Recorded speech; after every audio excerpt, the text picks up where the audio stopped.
అందరికీ నమస్కారం. నేను మీ బూడిద ప్రేమ్ కుమార్ గౌడ్, తెలంగాణ రాష్ట్ర యువజన కాంగ్రెస్ నాయకుడిని. మరి చెర్లపల్లిలో కబ్జాదారులకి అడ్డు లేకుండా పోతా ఉన్నది.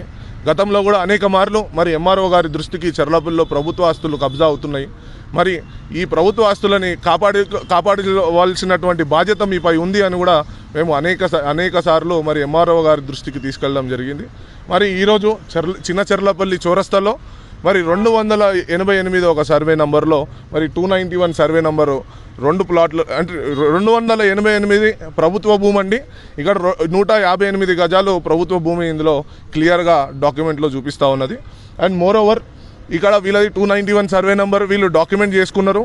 మరి వీళ్ళది 291 సర్వే నంబర్లో 4 ప్లాట్లు ఉన్నాయి. ఈ 4 ప్లాట్లు అక్కడ ఇక్కడ వీళ్ళు ప్లాటింగ్ చేసుకున్నారు, ఓకే. కానీ మధ్యలో గవర్నమెంట్ జాగా ఉంది, అది ట్రయాంగిల్ షేప్లో ఉంది. మరి దీన్ని మరి దీన్ని అక్రమంగా కబ్జా చేసి ఈరోజు మరి ఇలా ప్రీకాస్టింగ్ వాల్స్ వేసి మరి గ్రీన్ మ్యాట్ వేస్తే మరి ఎంఆర్ఓ గారికి మేము ఫోన్ చేస్తే ఎంఆర్ఓ గారు ఇది పర్మనెంట్గా ఒక స్ట్రక్చర్ క్రియేట్ చేయలేదు కదా, అంటే టెంపరీగా చేసిరంటే ఎంఆర్ఓ గారు దయచేసి ఇది ప్రభుత్వ ఆస్తి అండి, ఇది ప్రజలకు చెందినటువంటి ఆస్తి. అయితే ఏదైతే ప్రభుత్వ భూమి ఉందో అది కాపాడాల్సినటువంటి రెస్పాన్సిబిలిటీ, ఆ డ్యూటీ మీ పైన ఉంది. మరి మీకే ఫోన్ చేసి ఇట్లా కబ్జా అవుతుందని చెప్పేసి మేము చెప్తే మరి మీరు పర్మనెంట్ స్ట్రక్చర్ రాలేదని అంటే పర్మనెంట్ స్ట్రక్చర్ వచ్చినటువంటి కూడా ఎన్నో జాగాలు ఉన్నాయి. మరి చెర్లపల్లిలో సర్వే నెంబర్ 30, 125, 277, 288లో అనేక భూములు ప్రభుత్వ భూములు గత ప్రభుత్వంలో కబ్జా అయితే ఒక్కొక్కటిగా గతంలో కూడా ఆ నాలా పైన నేను కంప్లైంట్ చేయడం జరిగింది. మరి నేను నాలా పైన కూడా అక్రమంగా జిహెచ్ఎంసీ ప్రియార్ పర్మిషన్ లేదని చెప్పేసి కూడా నేను మరి ఎంఆర్ఓ గారికి కంప్లైంట్ చేస్తే ఎంఆర్ఓ గారు కూడా ఇంతవరకు కూడా మరి పట్టించుకున్నటువంటి పరిస్థితి లేదు.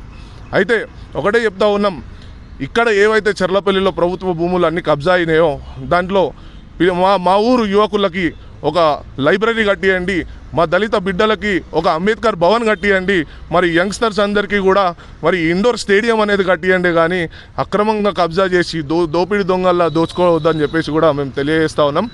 ఎంఆర్ఓ గారు ఖచ్చితంగా రానున్న రోజుల్లో మీరు కనుక ఈ యొక్క ఏదైతే 288 సర్వే నంబర్లో ఇక్కడ చిన్న చెర్లపల్లి మెయిన్ రోడ్లో కబ్జా అయిందో మరి దీనిపైన మీరు 48 గంటల లోపు యాక్షన్ తీసుకోకపోతే మాత్రం ఖచ్చితంగా ఈ యొక్క శాఖ మంత్రి గారు పొంగులేటి శ్రీనివాసరెడ్డి అన్న దగ్గరికి మేము తీసుకుపోతాము. ఖచ్చితంగా ఈ సీఎం గారి దృష్టి కూడా నేను త్వరలో చెర్లపల్లిలో ఎన్ని జాగాలు అయితే కబ్జా అయినాయో అవన్నీ కూడా తీసుకోబోతామని కూడా తెలియజేస్తా ఉన్నాం.